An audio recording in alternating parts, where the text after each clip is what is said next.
Comment va la belle Rose? Ça va très bien. Et la belle Isabelle? Je vais super bien, moi. Mesdames et messieurs, bienvenue sur ActuWeb.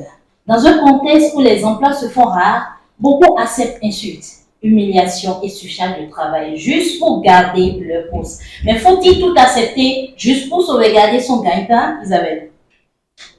Moi, je crois qu'il ne faut pas tout accepter. La dignité humaine n'a pas de prix. N'a pas de prix, hein? Voilà, pour un travail, accepter tout au point d'être humilié en tant qu'homme responsable dans sa maison, en tant que femme responsable, non.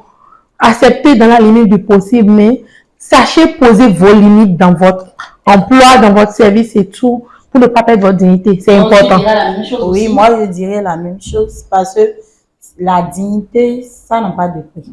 Et puis, en plus, s'il y a un travail, il y a des stress, tu ne peux pas te concentrer sur ton travail. Donc, s'il y a d'humiliation, stress et tout ça là, moi je ne peux pas. Je sais que nous sommes entre femmes. Maintenant, mettons-nous dans la peau d'un homme. Mettons-nous dans la peau des hommes. Mettons-nous à leur place aussi. Parce qu'il y a de ces hommes responsables qui sont sous la pression de leur famille.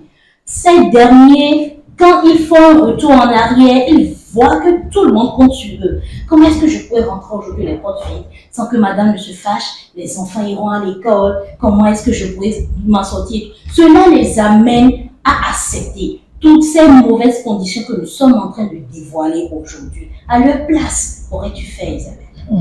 C'est vraiment délicat, surtout en tant qu'homme. L'homme a d'énormes responsabilités. Il y a les charges du ménage, la famille, la belle famille, tout est là.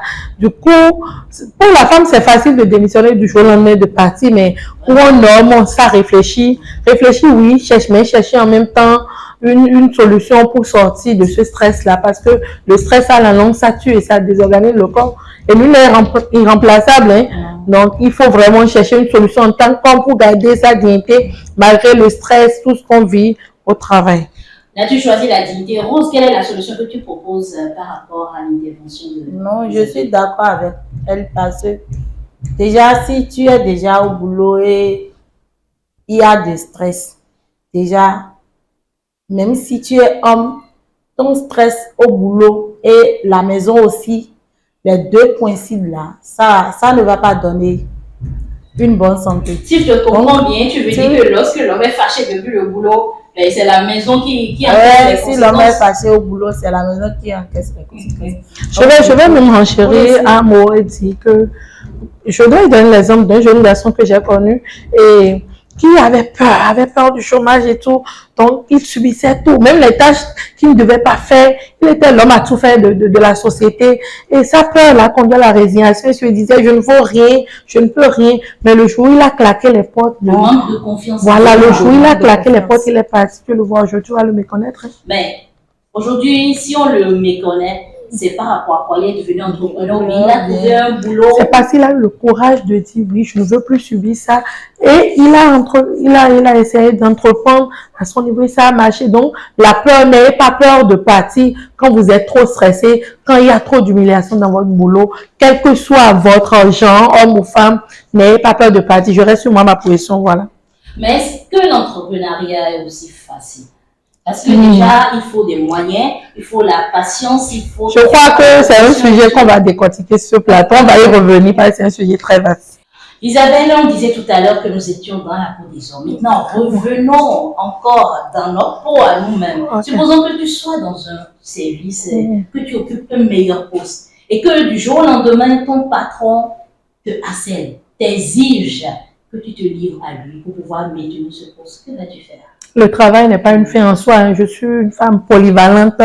Je suis une toutie, un griffe. Donc, je vais partir. Je vais trouver mieux. Oui, je vais partir. Maintenant, pour celles qui ne sont pas polyvalentes, parce que nous en connaissons, qui du jour au lendemain n'ont même pas des diplômes qu'il faut, qui n'ont pas du tout... Polyvalente ou pas, rien ne vaut la dignité d'une femme. La femme est une être de valeur. Et rien ne vaut... Comment dirais-je? Il faut préciser que ce poste peut valoir des millions, une bonne promotion, même des voyages. Millions, voyages, mariage ou pas, ça ne sert à rien. Tu sais, il y a un proverbe qui dit, après avoir sucé l'orange, jette sa peau. J'en ai connu des femmes qui ont cédé au droit de pisser en griffe et qui, après quelques semaines, ont été virées. Et j'en ai connu comme ça, qui ont eu la tête haute, sont partis, ont laissé un salaire bien rémunéré, des millions. Et aujourd'hui, elles peuvent sortir dans la société, elles sont même applaudies. Donc voilà. Il y en a quand même qui ont pris par ce chemin, mais qui aujourd'hui continuent dans cette lancée-là et sont devenues ce qu'elles sont devenues. Effectivement. Mais on le dit, la vie est un choix, mais elles ont fait leur choix, mais moi, ce n'est pas mon choix. Il est vrai aussi que ce n'est pas un truc à remettre, ce n'est pas un conseil à donner ou une recommandation à faire pour une femme, parce que ce soit l'homme ou la femme, la dignité n'a pas de prix. Maintenant, pour faire face à ces genres de situations, pour éviter le stress, les maladies, les humiliations et tout ça, et quand même parvenir à satisfaire les besoins de sa famille, quelle solution tu proposes? Il n'y a pas de solution magique, il n'y a pas de solution standard, que chacun essaie de s'analyser. Si vous pouvez restez. Tout le monde ne peut pas entreprendre et qui va rester dans les bureaux. On ne peut pas tous sur les bureaux. Donc, si vous pouvez supporter, essayez de poser vos limites. J'en ai connu qui ont posé leurs limites et le patron a compris, ils ont continué leur boulot. Mais si vous ne pouvez pas fuir, la santé mentale n'a pas de prix. Quand vous perdez votre santé mentale, vous perdez beaucoup. Il faut des années pour guérir de ces blessures intérieures qui sont engendrées. Donc, fuyez, entreprenez, fuyez, cherchez un autre boulot où on vous respecte, où on reconnaît vraiment votre valeur. Il arrive aussi que ce qu'on dépense lorsqu'on a des défauts de santé issus de ces maltraitances-là dépasse souvent ce qu'on a gagné. Rose, ta conclusion? Ma conclusion, c'est tout juste. S'il y a d'harcèlement et on dirait que le sujet t'a anéanti. Avec ce sujet, je crois qu'on ne pourra pas en finir. Et d'ailleurs, les téléspectateurs vont continuer ce débat chez eux. Isabelle, comment on devint? Je dirais à ceux qui nous suivent, nul n'est irremplaçable. Préférez votre santé mentale. La santé mentale, la dignité. Quand on perd ça, il faut des années pour se reconstruire. Donc, voilà. Et toi, Rose? Et la dignité n'a pas de prix. Il vaut mieux de quitter et d'entreprendre quelque chose. Moi, je fais le choix de quitter et d'entreprendre quelque chose. Tout le monde ne peut pas rester au bureau. La vie est un choix, la dignité n'a pas de prix, mesdames et messieurs. Ce sera tout pour ActuWeb de ce jour. Ensemble, nous irons à la rencontre de notre invité.